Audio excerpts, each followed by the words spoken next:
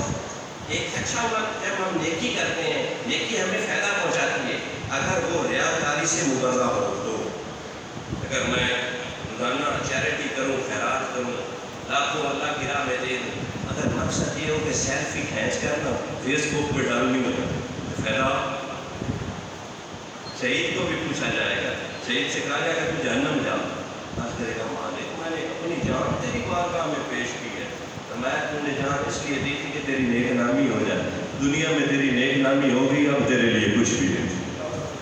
سخی کو بھی کہا جائے گا، سخی کو وہ کہے گا مالک میں نے اپنا سارا گھر تیری بارگاہ میں لٹایا ہے، غریبوں کو دیا ہے. میں تو بس یہی چاہتا تھا کہ تیرا نام بن جائے. تو تیرا نام تو دنیا میں ہی بن گیا اور تیرے پاس کچھ نہیں. حاجی بھی ہوئی ہے، حدیث پاک کا مفہوم ہے. حاجی بھی کہے گا مالک میں نے حجیں کی تھی، فرمایا تم نے حجیں اس لیے کی تھی کہ لوگ تجھے حاجی کہیں، تم نے میری غرض سے تو کی نہیں. اب وہ نیک بندی دنیا میں تجھے مل گئی ہے، اب جہنم جا. یہ معاملہ نہ ہو. عمل کی دو قسمیں ہوتی ہیں، ایک ہوتا ہے نیک عمل، ایک ہوتا ہے برا عمل. برا عمل بھی فائدہ پہنچاتا ہے، میں اس پہ دلیل دوں گا. نیک عمل اگر ریاکاری، غرور، گھمنڈ اور بغیر کسی لالچ کے ہوگا پھر فائدہ پہنچائے گا.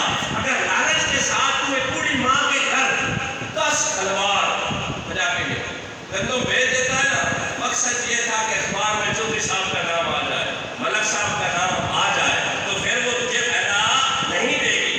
ہاں تو ایک گھونٹ پانی کا بھی کسی کو پلا دینا، ریاکاری نہ ہو، وہ گھونٹ ہی تیری بخشش کا سبب بن سکتا ہے.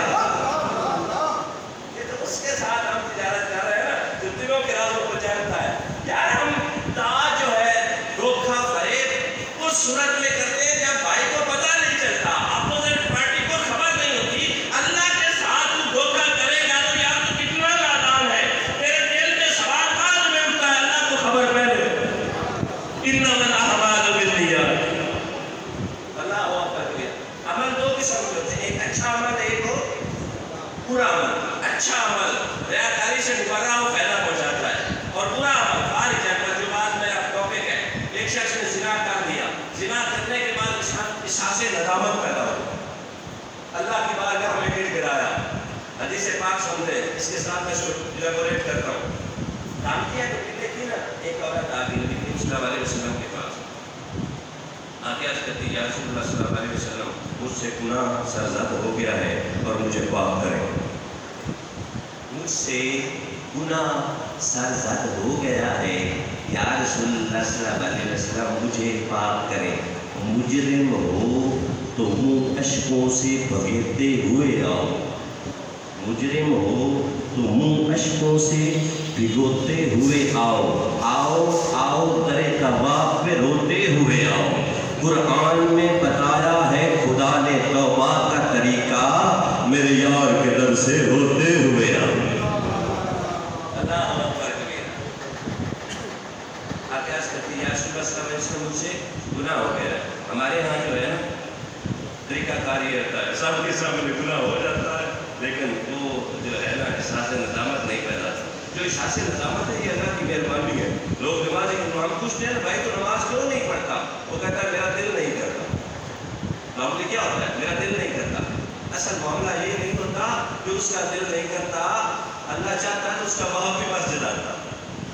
اصل بات یہ کہ اللہ اس سے ناراض ہو گیا، اللہ نے سجدوں کی توفیق ہی چھین لی ہے. اللہ کا گھر ہے پاک، اللہ کا گھر ہے صاف، اور یہاں پہ وہی ہوتے ہیں جو مطہر ہوں، جو طیب ہوں، جو طاہر ہوں. اللہ اس بندے سے ناراض ہے، اسے اپنے گھر ہی نہیں بلاتا. یار یہ بتاؤ رشتہ داری کے معاملات میں کوئی اچھی بری خبر کا معاملہ ہو تو ہمارے وہی سنگی، ہمارے رشتہ دار گھر آتے ہیں جو ہمارے قریبی ہوتے ہیں. اللہ کے گھر میں اگر تو نہیں جاتا ہے نا، یہ کمال تیرا نہیں، وہ تجھ سے ناراض ہے. ہم نماز نہیں کرتے، تیری کیا ضرورت ہے تو نماز نہ پڑھ. پر یہ سوچ، اپنا محاسبہ کر، اپنے گریبان میں جان کہ تو نے کوئی ایسا عمل تو نہیں کر دیا جس کی وجہ سے وہ قریب رب سے ناراض ہو. ستر محبت سے زیادہ پیار کرنے والا رب تجھ سے ناراض ہو گیا. اور رب کی ناراضگی میں جو موت آتی ہے نا، وہ بڑی مشکل موت آتی ہے، بڑی مشکل سے سانس نکلتا ہے. وہ عورت آئی رسول اللہ صلی اللہ علیہ وسلم مجھے پاک کرے. آپ نے فرمایا تم نے کیا کیا؟ وہ عرض کرتی یا رسول اللہ صلی اللہ علیہ وسلم مجھ سے بدکاری ہو گئی, مجھ سے زنا ہو گئے. میں عرض کرتا چلوں زنا کی 2 سزائیں ہیں نارملی جو شریعت نے ڈسکس کی تھی. پہلا, اگر شادی شدہ مرد عورت ہو وہ زنا کا ارتکاب کرے, بدکاری کرے, تو ان کے لیے شریعت یہ سزا دیتی ہے کہ انہیں سنسار کرو جب تک وہ باہر نہیں جاتا. آپ بڑے بڑے بزرگ بھی بیٹھے ہیں, میری بھی ایج ہے, سارے پاپا جی بھی بیٹھے ہیں. کسی نے اپنی حیاتی میں کسی شخص کو سنسار ہوتے ہوئے دیکھا ہے؟ میں سوال کر رہا ہوں, سنسار ہوتے ہوئے کسی نے دیکھا ہے؟ یہ ملک کس کا ہے؟ مشکل سوال ہے. یہ ملک کس کا ہے؟ یہ ملک کس کا ہے؟ مسلمانوں کا. رہتے کون ہیں؟ مسلمان. بنا کس کے نام سے؟ اسلام کے نام. تو پھر اسلام کے قوانین تو نافذ ہیں. معاشرے میں انصاف, اعتدال, میانہ روی, برابری, مساوات تب آتی ہے جب انصاف کا پلہ سب سے بھاری ہے. جب حکمران سے بھی پوچھا جائے کہ جو چادریں مال غنیمت میں ہمیں ملی تھی ان سے تو ہمارا قمیض بنا نہیں, تو نے کیسے بنا لی؟ اشارہ میں نے کیا جب یہ معاملہ آ جائے نا عدل ملے. عمر فاروق نے رضی اللہ عنہ نے فرمایا تھا کہ ایک چوپایا مر جائے دریائے فرات کے کنارے, مجھ سے پوچھا جائے گا کہ تو حکمران تھا, you are the governor of sector, یہ مر کیوں گیا؟ اسلام, ہم جو مسلمان ہیں نا, یہ دعوت فکر ہے, ہم مسلمان ترقی تب کریں گے جب ہم ماضی کو یاد رکھیں گے. باقی جو اقوام ہیں نا, نیشن آف ہول ورلڈ, جو باقی ساری قومیں ہیں نا, وہ ترقی کرتی ہیں آگے بڑھنے سے. ہم ترقی کریں گے ہم ماضی کو یاد رکھنے سے. ہمارا ماضی 1438 سال پہلے بن چکا ہے. اسلام مکمل ضابطہ حیات بن کر آ چکا ہے. میرے پاک نبی نے دین مکمل کر کے بتا دیا ہے. اس دین کے مطابق, قرآن سنت کے مطابق زندگی گزارو گے تو تم کامیاب ہوگے. جتنا ہم قرآن اور سنت کو پسے پشت ڈالیں گے, چاہے ہم دوڑتے جائیں, ترقی نہیں ہے. اسلام جب لاگو ہوتا ہے نا, اسلام قدریں لے کر آتا ہے. ماں کو قدر معافی ملی یا نہیں, بیٹی کو قدر معافی ملی یا نہیں, بزرگ کو قدر معافی ملی یا نہیں, کس نے دلا؟ اسلام نے. اب اسی اسلام کو ہم پسے پشت ڈال کر, یقین میں نے ایک اور سوال کروں تو جواب جو ہے نیگیٹو میں آئے گا, منفی میں آئے گا. ہم نے کبھی کسی چور کا ہاتھ نہیں کاٹا. 3 ریلیکسیشن آپ کو سعودیہ بھی دیتا ہے, 3 ریلیکسیشن, معاملہ ہی کوئی نہیں ہے. یہاں پہ ہماری عدالتیں جو اسلام سے مقررہ ہیں, وہ تو تحفظ ناموس رسالت کی بات آ جائے تو وہ کہتے ہیں اس کی ضرورت ہی. مسلمانوں کے یہاں ضرورت نہیں تو کہاں آئے گی؟ جب اسلام ہر ڈپارٹمنٹ آف لائف میں پریویل کر جائے گا, چھا جائے گا, پھر حقوق ہر ایک کو ملیں گے, رشوت دینے کی ضرورت نہیں پڑے گی. پاپا جی کا بیٹا میرٹ پہ آ رہا ہے تو سی ایس پی آفیسر پاپا جی کا ہی بیٹا بنے گا. میں امیر ہوں, بھائی جان امیر ہے, ان کا بیٹا میرٹ پہ نہیں آتا تو پیسوں کی سیڑھی نہیں رکھنے پڑے گی, میرٹ پہ جائے گا. اسلام حق دلاتا ہے, اسلام حقوق دلاتا ہے, اسلام عظمتیں دیتا ہے, اسلام نام دیتا ہے, پر اسے جو حقدار ہو. آگے عورت آئی, آگے کہتی ہے یا رسول اللہ صلی اللہ علیہ وسلم مجھ سے زنا ہو گیا ہے, شادی شدہ عورت تھی. میں آج یہ کہہ رہا تھا, شادی شدہ مرد اور عورت زنا کریں گے, انہیں سنسار کیا جائے گا جب تک وہ مر نہیں جاتے. قرآن کا فیصلہ ہے کہ ان پر ترس نہ کھاؤ. رب سب ماؤں سے زیادہ پیار کرتا ہے, رب کہتا ہے ان پہ ترس نہ کھاؤ. ہمارے میں نے LLB بھی کیا ہوا ہے, مجھے وہ بھی تھوڑا سا نالج ہے. ہماری کورس میں ہمارا جو آرٹیکل ہے اس میں زنا کی اتنی سخت سزا ہے ہی نہیں. زنا کی کوئی سخت سزا نہیں, بشرطے کہ عورت نہ بول پڑے, بشرطے کہ اپوزٹ جو کمپینین ہے نا آپ کا وہ نہ بول پڑے, ادروائز کوئی سزا نہیں. ادھر اسلام یہ کہتا ہے یہ معاملہ اس پہ حد تب لگے گی مرد اور عورت پر جب 4 گواہ ہوں گے. کتنے گواہ ہوں گے؟ 4 گواہ. شادی شدہ عورت مرد ہے, انہیں سنسار کیا جائے گا until their death, ان کی موت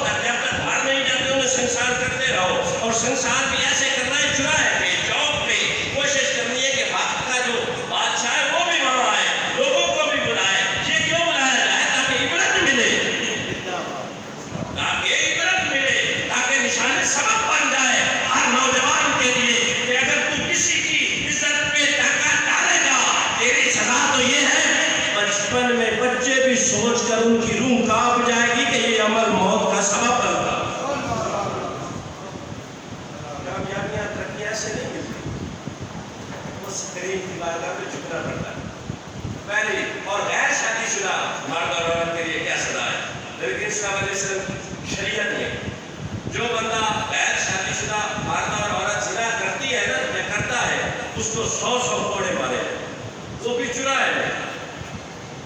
اسلام کہتا ہے پردہ پوشی کرو، اسلام کہتا ہے پردہ پوشی کرو، ان سزاؤں کے معاملے میں نہیں، ان کے بارے میں کہتا ہے پھر سب کے سامنے کرو تاکہ لوگوں کو عبرت حاصل ہوئے اور کوئی گناہ نہ کرے۔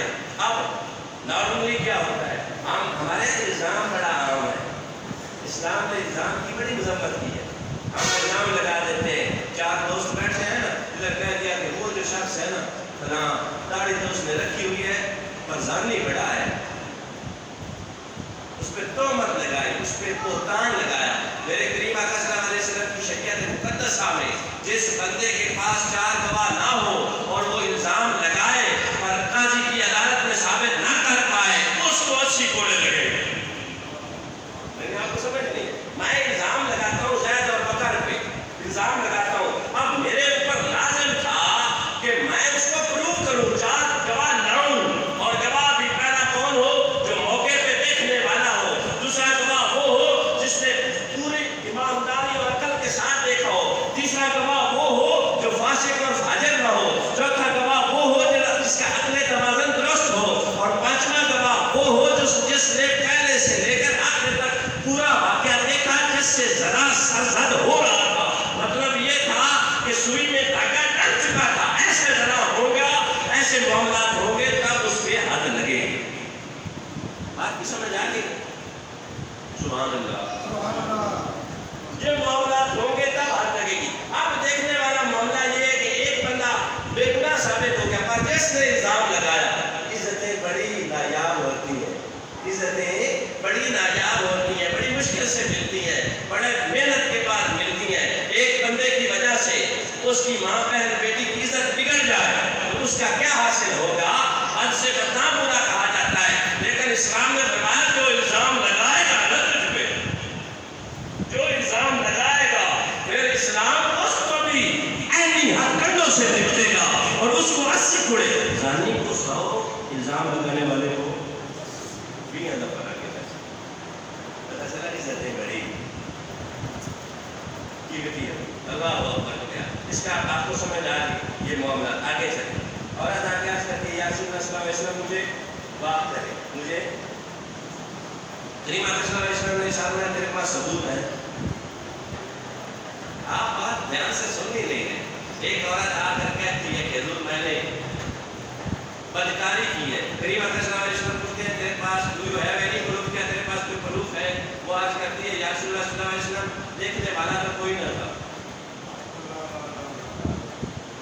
دیکھنے والا شہاب الدین سہروردی رحمۃ اللہ تعالیٰ علیہ، ان کے شاگرد تھے، ان کے پاس ایک اور ان کا مرید، یہ خود ایک پیر کے مرید ہوئے، تو چند دنوں کے بعد جو ہے نا یہ پیر کے بڑے قریب ہو گئے، تو جو باقی تھے نا درویش وہ ان سے حسد کرنے لگے اور کہتے ہیں کہ حضور ہم 20 سال آپ کی خدمت میں رہے ہیں، شہاب الدین سہروردی چند لوگوں کے لیے آیا ہے، 20 دنوں کے بعد آپ سے مسجد کے پاس بٹھاتے ہیں، اس سے پیار کرتے ہیں، اسے مقام دیا ہے، ہم نے کیا کمی کی؟ فرمایا آج بتا دیتا ہوں تم میں کمی کیا تھی۔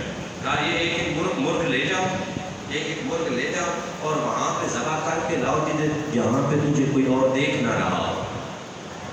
سبھی کو دیا، کوئی جنگل میں گیا پردے میں ذبح کر کے لایا، کوئی گھر کمرے میں گیا ذبح کر کے لایا، کوئی کسی فصل میں گیا ذبح کر کے لایا، سارے ذبح کر کے لائے۔ شہاب الدین سہروردی رحمۃ اللہ تعالیٰ علیہ جب واپس آئے چھری ایک ہاتھ میں تھی، مرغا ایک پتھر میں،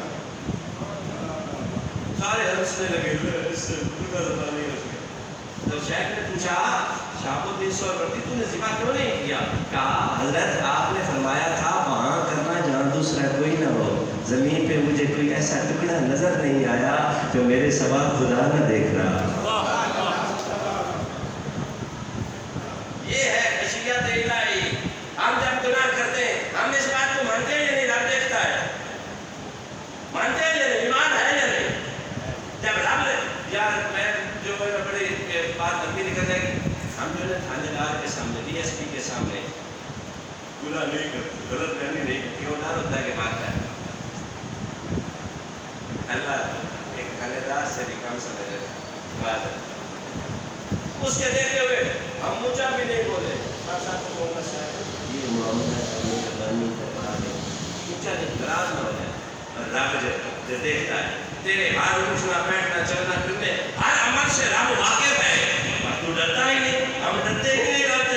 ہمیں خبر ہی نہیں کہ ہم نے کب مر جانا ہے. ہمیں اس بات پہ ہم اگر مانے نا صحیح معنوں میں یقین والے اتنے پکے سچے کھڑے اور کندن مسلمان ہم بنے نا جس کا کوئی مثل کائنات میں انسان ہو ہی نہیں سکتا. ہم تو رب کو مانتے ہیں, رب کے نہیں. عورت نے کہا یا رسول اللہ صلی اللہ علیہ وسلم میرے شکم میں ناجائز اولاد ہے تو یہی میرے لیے ثبوت ہے. میرے کریم آقا صلی اللہ علیہ وسلم بخشوانے والے مہربان آقا کریم آقا رؤوف الرحیم آقا نے ارشاد فرمایا جرم تو نے کیا ہے جو تیری کوکھ میں پل رہا ہے وہ تو مجرم نہیں. وہ تو مجرم نہیں. جا تو اس کو جنم دے, جنم دینے کے بعد آنا, پھر تیری سزا کا فیصلہ کریں گے. تیرے قدموں میں آنا میرا کام تھا, میری بگڑی بنانا تیرا کام ہے. در در کی ٹھوکریں کھانا میرا کام تھا, سینے سے لگانا تیرا کام. 2 سال کے بعد وہ عورت آتی ہے, بچہ جو ہے گود میں اٹھایا ہوا ہے, یا پیدائش کے بعد آتی ہے, آ کے عرض کرتی ہے یا رسول اللہ صلی اللہ علیہ وسلم بچے کی ولادت ہو گئی, بچہ پیدا ہو گیا ہے, اب میرے لیے کیا حکم ہے؟ رحمت للعالمین فرمایا اب اس کو دودھ پلا, اب اس کی پرورش کر, اب اس کی تربیت کر. اب تھوڑا سا بڑا ہو جائے گا نا, جب کھانے پینے کے قابل ہو جائے گا نا, تب آنا تیری سزا کا فیصلہ کرے گا. سب سے جلدی دعا جو ہے نا مظلوم کی قبول ہوتی. جب مظلوم پہ ظلم کیا جاتا ہے یقین مانے بڑے جلدی ماں باپ کی دعا جلدی قبول ہوتی ہے, مظلوم کی, مسافر کی, شہید کی. چند ایک جو لوگ ہیں نا یقین مانے زندگی میں سب کچھ کر لینا, اللہ معاف کرنے پر کسی پہ ظلم نہ کرے. ظلم کی جو گرفت بڑی جلدی ہوتی ہے. کچھ عرصے کے بعد حاضر خدمت ہوئی, جب آئی نا تو اس کا بیٹا اس کی گود میں تھا, پر روٹی کا ایک ٹکڑا دانتوں سے چبا رہا ہے. ہاتھ جوڑ کے عرض کرتی ہے یا رسول اللہ صلی اللہ علیہ وسلم آپ کے حکم کے مطابق یہ لمحات زندگی کے گزارے نا, پر مجھے راتوں کو نیند نہ آتی. میری عبادت اور ریاضت میں نا سکون نہیں تھا. میں تو اوپر سر اٹھا کے دیکھتے ہوئے بھی شرماتی. میرا رب مجھ سے ناراض ہے, میرا رب مجھ سے دور چکا ہے. میں اللہ کے گھر کا طواف کرنے بھی نہیں جایا کرتی تھی. یہ سوچتی تھی کہ میں گناہگار ہوں, میں شاکار ہوں, کس منہ سے رب کے گھر کا طواف کروں گی. یا رسول اللہ صلی اللہ علیہ وسلم یہ احساس ندامت مجھے جینے نہیں دیتی. یا رسول اللہ صلی اللہ علیہ وسلم میرا فیصلہ کر دیں تاکہ میں بھی پاک ہو جاؤں. اللہ اکبر کبیرہ. نبی کریم صلی اللہ علیہ وسلم حکم دیا, صحابیات کو بلایا گیا. ایک بچہ اٹھا کر میرے کریم آقا صلی اللہ علیہ وسلم نے ایک صحابی کو دیا اور فرمایا اس کی تربیت اپنے بیٹوں سے بھی بڑھ کے کرو. ہمارا اللہ نہ کرے ہمارے بھتیجے یتیم ہو جائیں نا تو ہم خیر بڑی کراتے کرتے, پر جو موسٹ ڈیزرونگ ہے, جو حقدار ہے, ان کی طرف جو ہے نا ہمارا پلڑا تھوڑا اولا ہی رہتا ہے, ہلکا ہی رہتا ہے. یقین مانے. اس لیے فرمایا کہ اگر رشتہ داروں میں جو غریب ہے نا سب سے پہلے تو اس کی خدمت کرے, اس کا زیادہ فائدہ ملے گا, اس سے رب زیادہ راضی ہوگا. بچے کو اٹھا لیا گیا, صحابی کے ذمہ لگا دیا کہ اس کی تربیت تو کرے گا. اب اس عورت کو لے جایا گیا, پتھر مارے گئے. راوی کہتا ہے جب اس عورت کو پتھر لگ رہے تھے تو میرے کریم آقا صلی اللہ علیہ وسلم کی چشمانے کرم سے برس رہے. سرکار بنا لطف و عطا کون کرے گا, امت لئی رو رو کے دعا. میرے کریم آقا صلی اللہ علیہ وسلم کو بارگاہ میں عرض کیا گیا یا رسول اللہ صلی اللہ علیہ وسلم اس کا وصال ہو گیا, وہ مر گئی. آپ نے صحابیات کو حکم دیا کہ اس کو نہلاؤ, اس کو دھلاؤ اور اس کو کفن پہنا کے نا جب تیار کر لینا نا مجھے پیغام دینا, میں اس کا جنازہ خود پڑھاؤں. آپ کے صحابہ میں سے نا چند ایک صحابہ نے عرض کی یا رسول اللہ صلی اللہ علیہ وسلم وہ تو بڑی گناہگار تھی, وہ تو بڑی سیاہکار تھی, وہ تو زانیہ تھی, آپ اس کا جنازہ کیوں پڑھاتے؟ میرے کریم آقا صلی اللہ علیہ وسلم ارشاد میں تم اس کا وہ عمل دیکھتے ہو، اس کی توبہ نہیں دیکھتے؟ اس نے کتنی بڑی توبہ کی ہے۔ سننے سوال کرنے والے، اگر اس کی توبہ قیامت تک آنے والے گناہگاروں میں بھی بانٹی جائے تو اس عورت کی توبہ ان سب کے لیے کافی ہوگا۔ ہم تو مائل باغر میں کوئی سائل نہیں رات دکھلائے کسے کوئی راہ رہے منزل، وہ تو رب انتظار کرتا ہے تو توبہ کا دامن تھام کر میرے در پہ آ تو صحیح، میں تجھے بخشوں۔ پر ہم مقدر کے مارے اگر اللہ کو بھولے ہوئے ہیں تو اب یہ تیرا عمل ذاتی ہے، رب نے اچھے اور برے عمل کا جو اختیار ہے تیرے ذمہ ڈال دیا ہے اور بتا دیا ہے یہ نیکی ہے، یہ بدی ہے، یہ اچھا عمل ہے، یہ برا عمل ہے، اور سب سے بڑا قاضی تیرے اندر دل بٹھا دیا ہے جو ہر نیکی پہ تجھے سلام کرے گا اور ہر بدی پہ کھٹک کھٹک کر کہے گا یہ گناہ ہے۔ پھر بھی بندہ ڈرتا رہے مجھے چھپنے کی خبر اپنی بات کو ایک بات سنو، حضرت ابراہیم بن ادھم رحمۃ اللہ تعالی علیہ، لیکن اللہ کی قریب پہنچ گیا، ان کے پاس ایک شخص آیا، اعتراض کرتا ہے اے اللہ والے میں جو ہوں نا ایک پریشانی میں مبتلا ہوں۔ کہا تجھے کیا پریشانی ہے؟ پتہ چلا اس دور میں بھی اللہ والوں کے پاس لوگ آیا جایا کرتے، I am facing a trouble، میں ایک پریشانی میں مبتلا ہوں۔ کہا تجھے کیا پریشانی؟ کہتا ہے گناہوں سے نا جی نہیں پڑتا۔ توجہ ہے بات، گناہوں سے جس طرح ہمارا نہیں پڑتا، آپ تو خیر نہیں کہ اپنی بات کرتا ہوں، گناہوں سے جی نہیں پڑتا، مجھے کچھ ایسی نصیحت کریں جو میرے لیے تازیانہ اصلاح ہو، جو مجھے نہ کھٹتی رہے، جو میرے دروازے دل پہ دستک دیتی رہے۔ اگر میں تجھے 5 باتیں بتاتا ہوں، اگر ان 5 باتوں کو تو نے اپنی زندگی کا شعار بنا لیا، اثاثہ بنا لیا، ان پہ تو قادر ہو گیا، تو میں تجھے گارنٹی دیتا ہوں کبھی شیطان تجھے برگلائے گا نہیں، کبھی شیطان تجھے برگلائے گا نہیں۔ کہا حضرت دیر نہ کیجیے پھر جلدی بتائیے۔ آپ نے بتایا پہلی بات یہ ہے کہ جب تو گناہ کرنا چاہے نا، جس رازق کا تو رزق کھاتا ہے اس کا رزق کھانا چھوڑ دے۔ جب تو گناہ کرنا چاہے نا، تیری طبیعت گناہ کی طرف مائل ہو نا، جس رازق کا تو رزق کھاتا ہے نا وہ چھوڑ دے۔ کیا یہ بات تجھ کو شوبہ دیتی ہے، اچھی لگتی ہے کہ جس کا تو کھائے اسی کی نافرمانی کرے؟ آج بھی بندہ نواز میں کھاؤں گا نہیں تو جان کیسے سلامت رہے گی، زندہ کیسے رہوں گا؟ میرا عقیدہ یہ کہ کل کائنات کا رازق خدا ہے، اب خدا کا نہ کھاؤں گا۔ فرمایا کھاتا ہے پھر جرم کیوں کرتا؟ کھاتا اسی کا ہے، کھاتا اسی کا ہے، پھر کس منہ سے کھاتا ہے؟ یا کھانا چھوڑ دے یا گناہ کرنا چھوڑ دے یا اس کی نافرمانی کرنا چھوڑ دے۔ عرض کی میں چھوڑ دوں گا اگلی بار۔ فرمایا اگر تو گناہ پہ قادر ہے، گناہ کرتا ہے، گناہ سے رکتا نہیں، جس زمین پر گناہ کرتا ہے اس زمین سے نکل جائے۔ اگر گناہ سے تو نہیں تھمتا، نہیں رکتا، جس کی زمین پر تو گناہ کرتا ہے نا اس کی زمین سے نکل جا۔ کہتا ہے بندہ نواز ساری زمین تو رب کی ہے، فرمایا پھر کس منہ سے اسی کی زمین پر اسی کی نافرمانی کر۔ یہ بڑی لمبی بات ہے، میں نے بالکل سمیٹ لی۔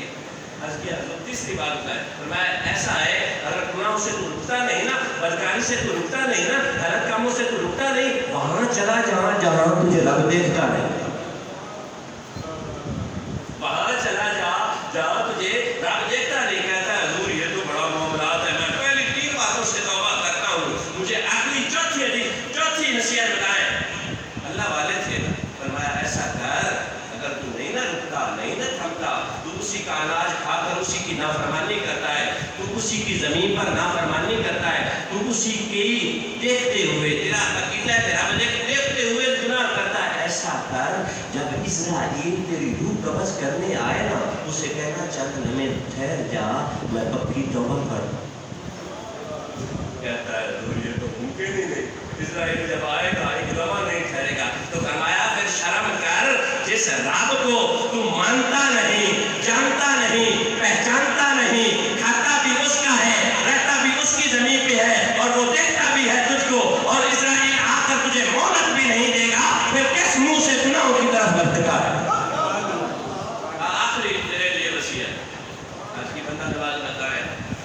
فرمایا ایسا کرنا جب روز محشر جہنم میں تجھے فرشتے جہنم کے دروں پہ کھینچ کر لے جا رہے ہوں گے نا، اس وقت ان سے دامن چھڑا کے بھاگ جانا، دامن چھڑا کے بھاگ